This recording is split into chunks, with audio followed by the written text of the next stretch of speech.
Michael and Christine weren't very vocal about the stuff at first with Natalija until it got overwhelming. And that's when Christine came and told me and sat down on my front porch with Wesley and Ethan and shared what was going on. Christine was crying. She was very upset, saying that Natalija wasn't who they thought she was. And I said, well, what do you mean? And she said, knives. She had knives in her room. The boys were like, yeah, this is really happening, yeah. Natalija's really doing that. This is the time when I backed away from them because I was just in so much shock from hearing this story. I went to Grace and said, you know what, we need to find some new friends to play with, because I didn't want to have anything to do with that little girl. I didn't want anything to do with her. She wasn't welcome in our house. I don't want to try killing my daughter or me.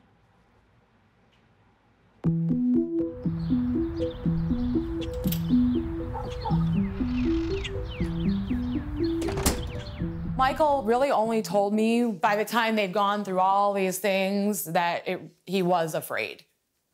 Whether that meant he was afraid of what she would do or could do or any of that, I knew that there was fear. Absolutely, we reached out to the adoption agency as we were noticing all of these issues and irregularities. They were unhelpful. I was lost. I was getting no help from anybody anywhere. So we went through a few therapists. Trying to find guidance, trying to figure out the right diagnosis. Go inside. It was really the third or fourth therapist we got to that seemed to understand what we're telling them and seemed to have Natalija's number. She pulled Christine and I aside and said, you're all in extreme danger. At that point in time, we already knew that. We had been living that. So we were not stunned at the danger, but we're stunned at the diagnosis. We were expecting a severe mental disorder that was out of her control. We were expecting schizophrenia. We were expecting something. We were expecting her to say she hears voices. She's hearing commands tell her to do this stuff. So she tells us she's a sociopath.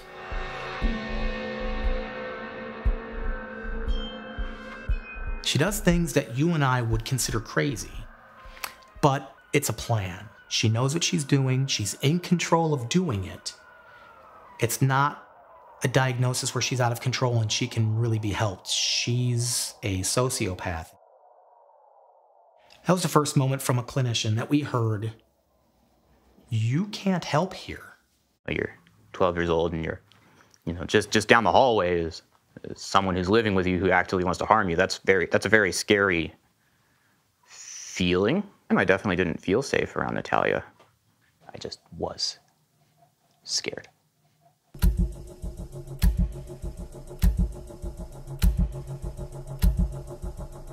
There was one night, about 2 o'clock in the morning, we hear a noise. Christine nudges me and wakes me up.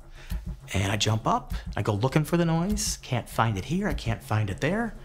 I go down the hall in Natalija's room, open the door. It's dark.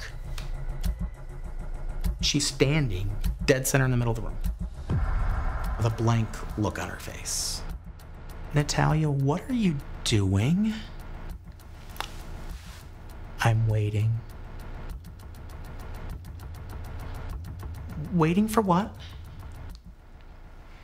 For you to go to sleep.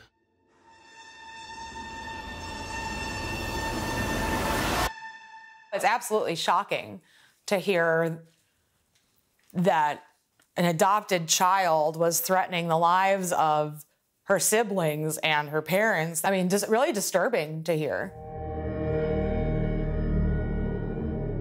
One night, sleep in bed, everything's fine, hear a little noise. I open my eyes, and Natalija is standing at the foot of the bed with a knife in her hand. What's going on? how much danger are we really in here? Was I about to die? Was Christine about to die? Were my kids about to die? No idea what she's thinking. No idea what's going through her head. I'm frozen. Natalija, what are you doing? Nothing. Why are you in here? I don't know. But it's just this blank look. There's no emotion, there's no feeling going through her. It's just this blankness. I don't know what I'm doing here. Natalija, put that down right now. And she did. Natalija, go to your room right now. And she did. But obviously, I sat outside her door for the rest of the night to make sure she didn't come out, she didn't emerge, something didn't happen. Well, if I woke up and there was someone standing at the end of my bed with a knife in their hand, I'd probably be fearful, no matter their size, right? Because you're vulnerable when you're asleep. So if you're laying down with your eyes closed.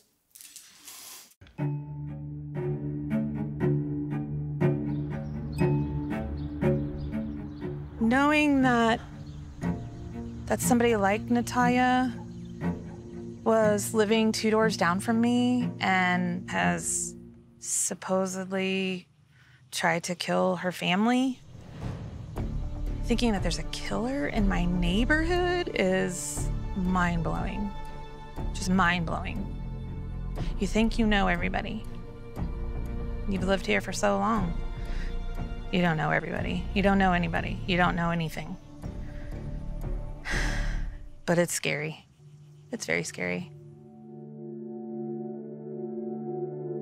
So we start going through lots of therapy. Pack was so heavy, I couldn't even lift it.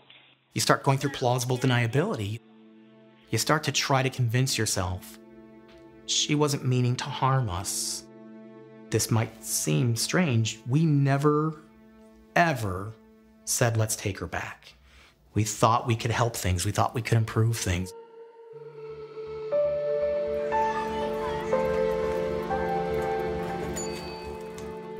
We wake up one morning and Natalija is suddenly in happy, I want to be part of the family mode again. And she asks Christine, is there anything I can do to help? You're doing the dishes. Can I help do the dishes? So Christine says, sure, I'd really appreciate that. Thank you, Natalija. So Natalija gets on a stool and starts rinsing the dishes off in the sink. Christine goes to the other room for a moment, and she's got a coffee cup sitting on the counter. Christine comes back in. Christine screams. I come racing downstairs. See a bottle of Pledge. I see Christine's coffee cup, and Christine tried to drink it and instantly tasted Pledge. Cleaning supplies had been poured into Christine's coffee cup. Christine is screaming at her, Natalija, why did you do this? And she just says, plain old straight out, I'm trying to kill you. I'm trying to poison you. Yeah, I certainly have that instinct now. Like, I can't really share a drink with someone unless I've, seen the surface of it the entire time. Well, it's probably rooted in this fear that Natalija is coming to, poison us. I guess I haven't really figured out a way to reconcile it, if I'm being honest. I'm still working through it. I think I might need a minute, I'm sorry.